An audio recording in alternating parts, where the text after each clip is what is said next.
Pejajo pecel lele, Samu Abajo jadi korban penganiayaan oleh sekelompok bujang di Jalan Merdeka Palembang pada subuh hari.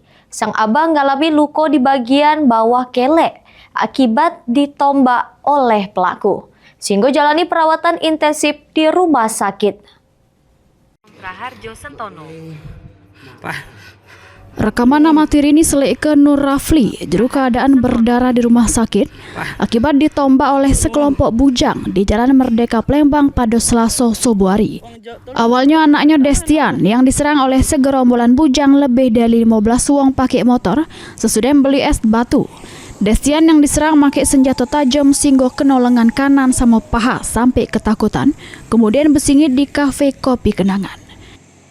Sesudah Destian nelpon wong tuanya untuk minta jemput di lokasi, abahnya malah jadi sasaran oleh kawanan pelaku. Sang abah ngalami luka di bagian bawah kelek, diduga nembus sampai ke paru-paru.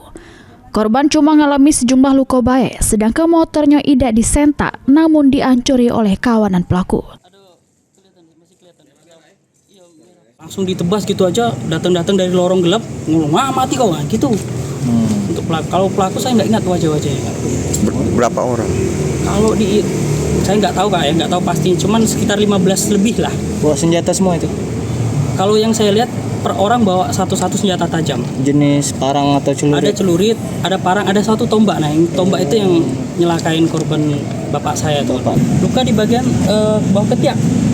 Berapa banyak lukanya? Lukanya satu, cuman dalam. Itu sampai sekarang bapak masih belum sadarkan diri karena lukanya sampai ke paru-paru kak. Korban Mak ini sudah melapor ke kejadian tersebut ke Polsek Ilir Barat 1 Palembang. Mak ini lagi diselidiki tim unit reskrim. Bolyadi, PAL TV.